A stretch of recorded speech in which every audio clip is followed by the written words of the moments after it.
What makes Wang Chuqin nearly impossible to beat? If you ask the pros who has the best serve, a lot of them will give you the same answer. Wang Chuqin? Wang Chuqin? Me. In the World Cup, in the first 4 sets alone, Hugo lost 9 points directly from the serve.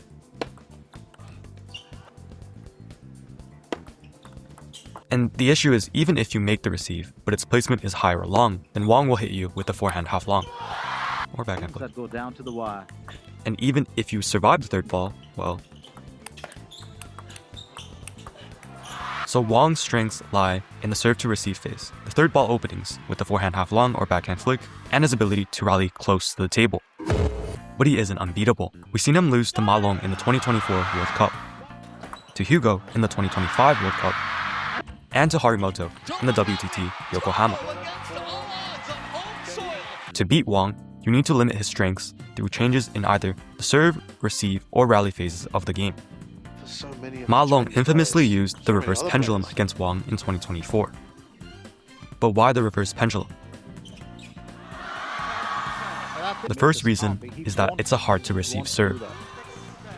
Wang has played against Ma Long many times and is used to receiving against his pendulum serve, but he's not used to the reverse pendulum.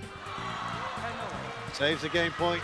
The second reason is that the reverse pendulum works to neutralize the spin of Wang's backhand flick. But why doesn't Wang just keep the ball short then? While Wang is quite good in the short game, even he knows it's suicide to play short against Ma Long. So he has no choice but to keep flicking from the forehand side, which Ma Long easily punished by playing into the backhand corner. And this set play allows Ma Long to stay close to the table in rallies, which yields a huge advantage. Not to mention, many points ended before the rally because making this backhand shot while recovering is already hard enough. Earlier, I briefly showed Ma Long's variation in receives, but there is one technique that he rarely uses, the backhand flick. But for this game, he used a lot of them, to very high success as well. And the placements on his flicks completely threw Wang off. This flick plus cross-court backhand combination right here, straight out of 2017. We need to talk about Ma Long's rallies.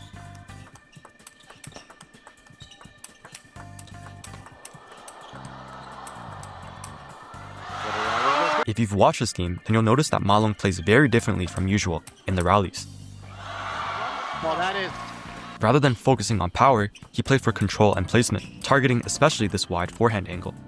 And rather than playing for his forehand, his play centered around his backhand. Ma Long stood closer to the middle than usual, which showed his intention to play more backhands. Quick comparison, this was Ma Long's ready position in the 2021 Olympics, and this was the World Cup, big difference. In fact, the only big forehand we saw this whole game was this point, which was near the end of the match. And so a complete change in playstyle gave us this modern masterclass.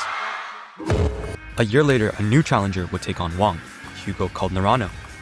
Hugo actually lost against Wang in the 2024 World Cup, but he came into this match with his new and improved short game. Well, didn't you say Hugo lost all his points directly from serve earlier in the video? Well, I'm here to tell you that was likely his strategy. Let me explain. While Hugo could have backhand flicked on every point, his game plan was to build pressure in the short game with a variation. In fact, Hugo won more points directly from the long push, which we'll talk about more later, than he did from the backhand flick. And speaking of backhand flick, I mentioned earlier that Wang has a really good one. And while Ma Long was able to neutralize it with the serve, Hugo has his own technique, the sliding backhand. This technique is hard. It doesn't always lead to a point, but its purpose is to move Wang away from the table. By borrowing the spin from Wang's flick, the ball lands deep and is hard to attack, so Wang has to move away from the table to make a high-quality shot. Now picture yourself as Wang for a second. Your forehand half long has been neutralized, and so has your backhand flick. What is the next logical step? Right. It's to push long. But this is exactly what Hugo was hoping for, because there were over 15 points in this whole game that ended exactly like this one. Don't believe me? Well, here's a quick montage.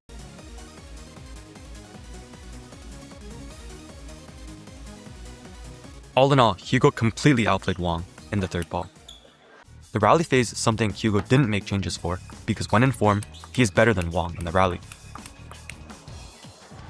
His forehand, and especially backhand, are world class.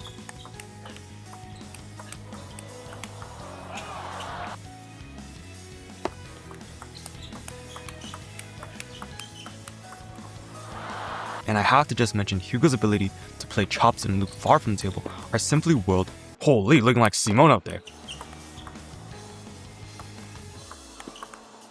All jokes aside, the fact that the match ends on a rally is simply the cherry on top.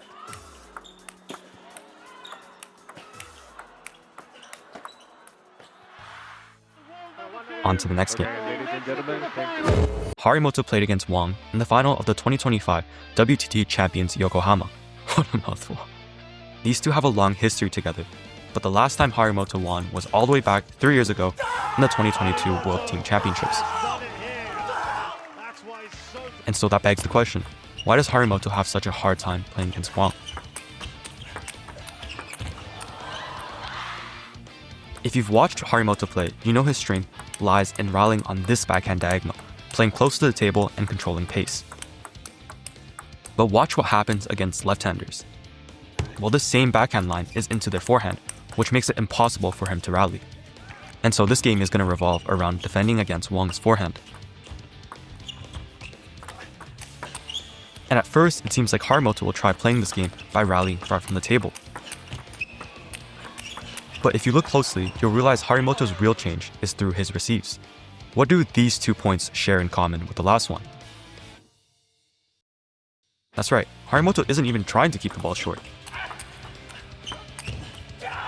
After pushing long, Harimoto is waiting to play his forehand into Wang's relatively weaker backhand.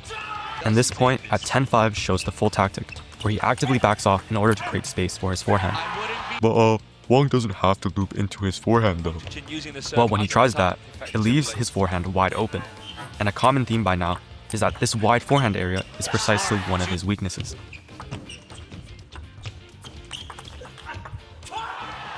So if you're Wang, the real solution is these two: to pivot early in anticipation, or to push along before Harimoto can.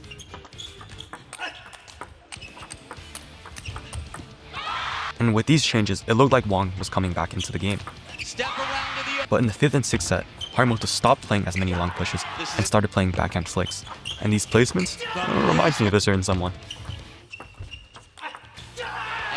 This change plus some absolutely incredible defense from Harimoto sealed the deal. Down some authority in this rally, turn up the heat. Gorgeous technique, abbreviating his stroke. No offense, but it's very rare to see Harimoto switch between the forehand and backhand so smoothly.